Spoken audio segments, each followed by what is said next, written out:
osabye omukisa nange gwampebwa buweebwa nguwa abantu bagweyambe nange mu linnya ly'ekereziya ngenda kuwa omukisa guno okutambulireko byonna byogoba bikuberere bya buwanguzi.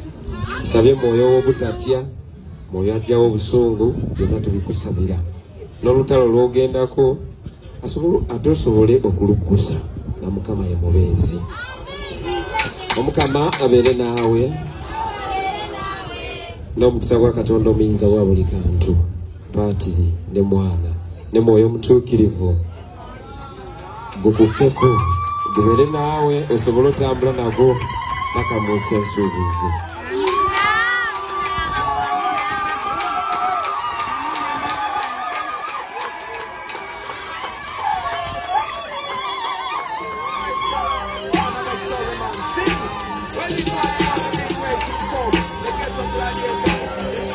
Kigambe nyoko bakitawo okuuma emirembe. Emirembe gikuumibwa nga weegiri, tosobola kuuma kitaliiwo. Mbuba wambye kidroni kize wakati wambye omuntu wo eyalidde nakuta. Kuuma emirembe kuba ebyo ebibozibozi tutera okubiwulira naddala bwe bamaze okusponsalinga obumotoka obusente n'abalalala mu ngeri yaabwe. Oli bwakugamba nti kuuma emirembe, nkwegayiridde nnyo gwali wano ng'oli memba wa NUP, mugambe tukwegayiridde ebyokukuuma emirembe nga tegiriiwo, genda obigambe nnyoko oba kitaawo oba abaana ba abali ewaka, sigo watutadde mu byobufuzi. Ebyo byonna temugenda kubisangola kubanga kati regimu weri epanikinga. Mujja genda okulaba nga n'emmotoka ya pulezidenti nga fuutu soja agiyingiddemu munda nga amwekanze muli, kubanga panika ebeerawo mu budde buno, teri muntu asobola kugimanejinga. Era ensonga lwaki olaba owakakiiko k'okulonda tamanyi kiddako, beyasindika eno wansi tebamanyi kikiddako. Gye muli twaba boyine omukadde oyo Nabbanja Prime Minister yayida yaleeta obulimba aye mwamulumusa mwamulabisa yayidako bambwa emyaka ana.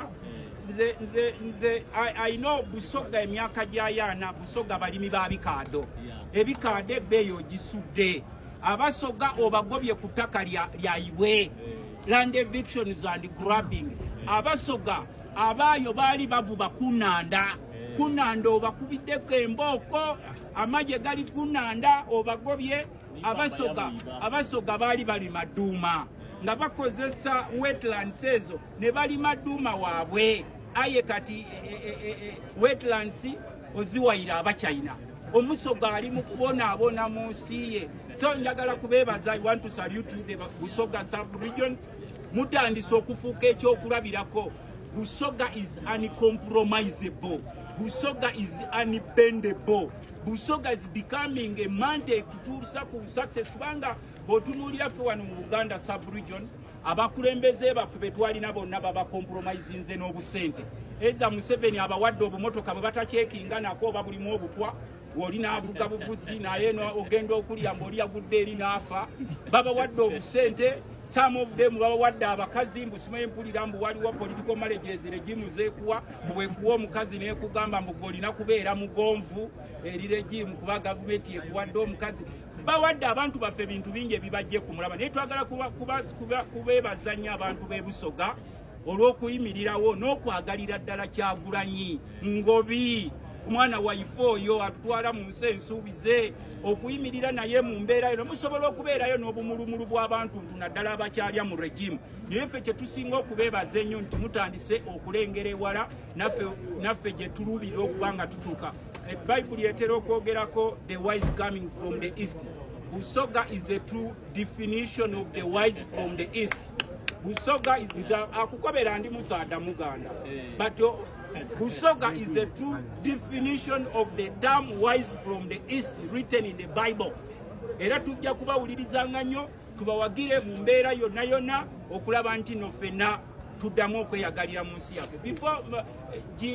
Namasale awali ekyuma kya ppanga naŋŋonzi naye bwe bagambye nti emikolo gyaganye okuwera, wallahi nsobodde okutambula n'enzijja essaawa eno n'entuuka nga ndeese omukono. Bakadde bange abamu mbalaba mukyali baana, temutiitira Uganda yammwe. Ne bwe banaakola batya, ne bwe banaatusalako nti emikono giganya okuwera, emikono tujja giweza. Ate nsaba buli omu yenna gy'ali ku Lwokubiri teri kuzikiza. Ku Lwokubiri teri kuzikiza. Ndi musajja muzaale w'e Nakaseke. Nalaba ku lutalo. Tetusiitibwatiisibwa. Ne bakuba tiyagaasi gwe zibirira buzibirizi so nga mu maaso. Abanaafa bajja kufa, abanaasigala bajja kusigala. E Nakaseke abaafa baafa, n'abaasigala baakola ki? Baasigala. Baleke okututiisatiisa olw'okuba balina emmungu.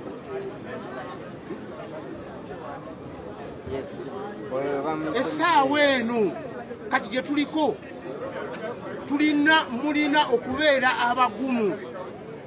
Bakuba muno muyambe. Bakubye tiyagasi so nga mbeere teri kudda mabega. Bino bya ddala si byakuddaawo kugamba nti tujja kutiitiira. Bakadde bange mbasaba n'abaana bonna ffenna abali wano. Eno ye NUP egenda tuyamba igenda okununula abaana baffe balabeko ku mukulembeze omulala. Myaka n'otukalakata era okyayagala otukalakata. Otidde Busoga bagambye mulimu ebikajjo ate ozemu obajolonze bagambye nti ebikajjo mwali mubiyita mmere. Lwaki mutujolonga bwe mutyo? Nsaba buli omu yenna gy'ali, buli omu yenna gy'ali ku Lwokubiri teri kusigala. Oli awulira ng'ate asigale mu kitanda. Asigale mu ki? Olutalo lwatandika sirina mwana yadde n'omu. Butereevu nkulamusizaako nnyo abooti olina gy'osizidde okuba nti no otuwuliriza oli ku mukutu gwa Uganda One Media, mukutu gwa byamawulire John Nziogi abwenti nze ali emabega muzindaalo okulayika nti no nkutuusaako amawulire gano. Butereevu wakati nga akakiiko k'ebyokulonda ak'ekibiina ekya National Platform olunaku olwaleero akagenze maaso n'okuba nti no ate kakomekereza vetting process. Bwe katyo kavuddeyo ne kagenda maaso n'okuba nti no keebaza abo bonna abeetabye mu vetting process naddala ababaka bonna bwe batyo abazze basobola okuba nti no ate bagiyita mu vetting process basobola okuba nti no bakiikirira abantu mu bitundu by'eggwanga eby'enjawulo. Wabulanga kano kawadde enteesa yaako naddala ku babaka abatasobodde kuba nti no bajja physically abasobola okuba nti no bayita mu vetting process nga muno mubaddemu Honorable Betty Nambooze Bakireke ono nno ow'emukono ng'era we twogerera ali ku kitanda era nga ye pardon akakiiko gye kawadde omubaka ono nga okuba nti no ate oba oli awo basobola okuba nti no bamutunula mu liiso basobola okuba nti no ate abamuyisawo direct olw'ensonga ekituufu kiri nti omubaka mulwadde ali ku kitanda so nga ate bw'atyo yamala dda okuba nti nno asubmitingayo empapula ze. So na bwe gutyo oba oli awo Betty Nambooze y'omu ku babaka oba oli awo abatasunsuddwa ate ng'era bwe batyo batunuddwamu mu mbeera y'okuba nti no babadde balwadde naye nga akakiiko kagenze maaso n'okuba nti no kakinoganya ne kagamba oyo yenna nga abadde yasubmitinga empapula ze mu kibiina ekya National Platform nga tazze mu vetting process mwanattu bakomekereza vetting process era akakiiko kategeezezza bulungi nti oyo tajja mu ku ground abwatyo n'agenda maaso n'okuba nti n'ategeeza abalonzi nga bw'ali member wa National Platform. So embeera akakiiko k'ebyokulonda gye kadde kagezaako kuba nti no ate oba oli awo keewala kwe kuba nti no nga bwe mwalaba ku baloodi kansala bammibwa kaadi z'ekibiina ate ne bajja nga ba independent ne basigala nga ate gwena omulungi ampuliriza bakyeyita ab'ekibiina ekya National Platform. At the same time ne basigala nga abainsistinga eri abalonzi baabwe nti bo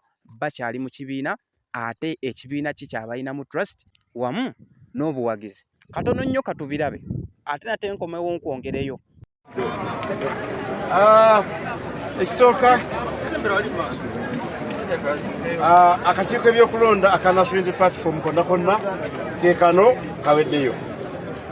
Tusobola okutegeeza eggwanga ekisooka twagala kubeebaza bannamawulire mutukoze bulungi obulungi obutagambika tubadde nammwe okuviira ddala mu gw'omukaaga kumpi paka mu gw'ekkumi twagala okubeebaza from the bottom of our hearts tuli basiimu mwebale nnyo mwebali ddala omulimu gwe mukoze bonna bonna abateekamu okusaba kwabwe eri ekibiina nga baagala okuvuganya okuviira ddala mu local government paka parliament nga gye tuli mu kumaliriza nabo tubasiimye nnyo naddala obuntu bulamu empisa bye boolesezza mu process tufunye bakandisa ab'enjawulo abalungi abagenda okukiikirira ekibiina kino ku mitendera egy'enjawulo.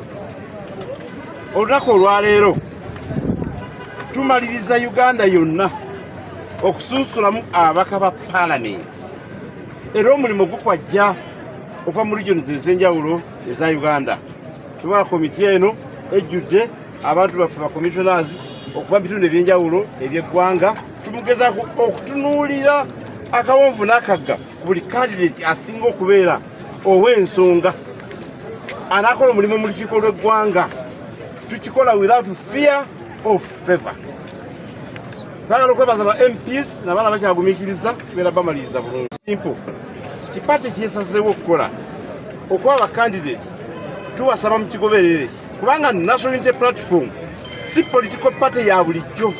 Kino kibiina ekijja Uganda abakadde wetubadde ogenda mu Uganda empya. Bw'oba ogenda mu Uganda empya ogendayo mu ngeri ya njawulo, ogenda ne vibe ey'enjawulo era tebiba bya bulijjo. Teba nkola ya bulijjo ng'ova mu Uganda enkadde ng'oyingira Uganda empya. Bijja kuba mudduka naye tumaliridde nti bakandesi be tubawadde tulowooza nti ogw'omulimu bajja gusobola bulungi.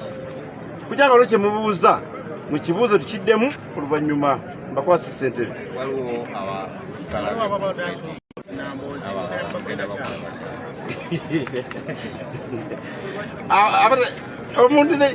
Omuntu yenna atannalabikako mu vetting wano nga teyaweereza kusaba kwe mu buwandiike oyo aba asigalidde.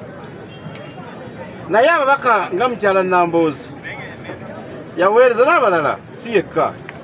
Waliwo omulala abadde bweru wa ggwanga n'abalala naye era si bangi nnyo. Naye ababaka abafaanana abali mu kategore eyo batadde ensonga zaabwe mu buwandiike, akakiiko kano ne katuula ne kazitunulamu. Era ezimu ku nnaku ze tutaddewo olunaku olw'enkya, twabaddeyo olunaku olw'enkya olwa Mande bajje Namboozi yadde mulwadde for example n'abalala tulowooza nti kati ali beta ali kalekaleko kubanga era tekibadde kya buntu bulamu. Kwata muntu ali ku drip ate ogenda omubuuze kajojo w'ebibuuzo olaba oli agala okuba pressure nga mulamu nti ate omulwadde kati batusobola kukola kintu nakube. Naye nga tulowooza nti bw'anaaba ateredde naye banna abafaanana ngaabo olunaku oli olwankya bwe naaba nga luwedde luzibye tujja kutula tuwe position endala bw'anaaba basigalidde. Abadde mu makomera bawandiise nga bayita mu baloya baabwe nga wonali omufumiro wa Nsoma Mwakiraba twasindikayo ttiimu y'abakomissionazi wano ne bagenda n'avetingibwa era tezasize weziri n'abalala ba constituency ya Nakawa East. Ndowooza ekibuuzo kibadde ekyo. How is it different from the vetting of the councillors where you had to go through paper ey'ebigero ya UNEB eya senior 4 eba yanjawulo nnyo ku ya A-level kizogera ddala. History wa senior 4 yanjawulo nnyo ku history wa A-level. Eno paper ababaka ba parliament gye batuula eri advanced paper. Kati nno eba n'ebibuuzo byonna yanjawulo nnyo okuva ku biri ey'abakansalazi. So kyanjawulo ekyokubiri luli twayita mitendera egyalinga 3 yena nakati tujja kugiyitamu. Tuli mu vetting ya 40%. 60% eriko ba consultants ne bawa opinion era tukikola eringa pepe yokusatu katuyita emitendera gyonna gyonna. N'ekyokuna twebe nyinyini olumu tusinza tukuba n'essimu tubuuza opinion leader ow'enjawulo nga yolowooza otya ku nsonga eno mubaka ki gw'olowooza muzeeyi gw'olowooza yandikoze ensonga eno. Tukola emitendera gyonna gyonna okujja ne final result tuleeta candidate abantu basobola mubuusabuusa busobozi bwe. Like the real question was, there were challenges when Mwabata candidate initially then like how are you avoiding those challenges? Mu Uganda mwekirire mu nsi yonna nti wabaawo okulonda wabaawo abantu babatematidde kikimanyiddwa bulungi. Naye tulina tribunal era weeri nti ku babaka ba paalamenti singa wabaawo kyesirowooza n'akamu naye singa wabaawo analowooza nti tamatidde tujja mukkiriza okukola apiiru mu tribunal ekibiina kigenda okuteekawo. Abalina obuyinza okuteekawo akakiiko ako ebeera executive board EMC proposinga nebeera confirmed by the executive board. Omuntu ayagala okwekubira enduulu tosobola kumusibirayo. justice were wegamba. Commissioner.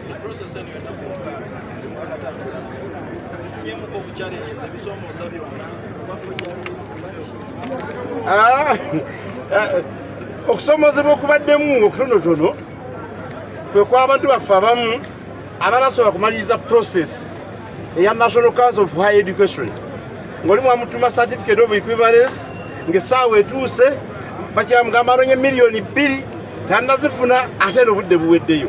Ebyo bibaddemu naye era tubihandolinze accordingly. Gosembayo mumaliriza lwa leero tusuubire ebbanga ky'okulaba ng'omukka omweru gufumuuka. UNEP bwebegera okumakirira ebibuuzo tewanako olunaku tikulaku luno minisita w'education ajja kufulumya wala kyolina okumanya obulungi nti nga ba MPs banagenda mu nomination tujja kuba tumaze okufulumya results. Madam Chair.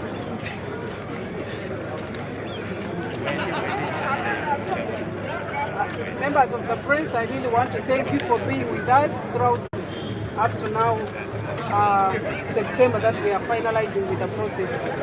We also want to thank our candidates who were able to express interest in carrying the flags of the National Unity Platform, right from those ones of the local government, and then these are the ones of members of parliament. Somebody was also asking, how about those ones who are sick? We make sure as long as somebody has made a form of communication, you will be vetted anywhere. Like I told you, these people have to be vetted. They danced already, they are done with the ceremonies, and they are ready to be vetted. Whether we do it online, like we did it in prison for our brother Waiso and others also, whose lawyers had made communications that they wanted to be vetted in prisons, we are vetting them. We have vetted many that maybe you people are not aware of. But when the time comes, you will see that everybody who applied to carry any flag has been vetted. So far the process has gone on well. Our candidates have been very disciplined. I actually want to congratulate them upon that milestone of being very disciplined. Most of them have been very sharp. They came prepared. When it comes to the vetting exercise, the ones of members of parliament, of course, has to be different from the one of the councillors and other people. These are people who are going to legislate in parliament.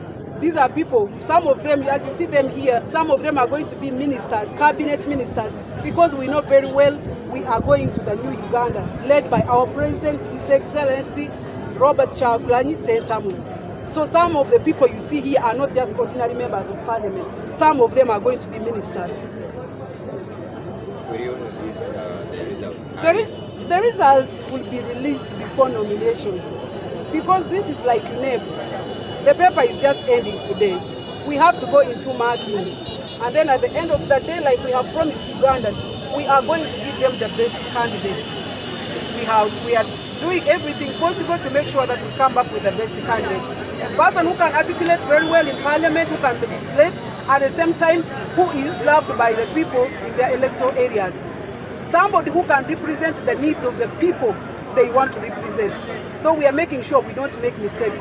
Somebody said, how are you going to make sure that the issues that occurred the last time do not occur? The councillors and those ones of local government, it is like sorting rice, as you know very well. There were very many. Of course, some of those mistakes were bound to happen, but these are members of parliament, and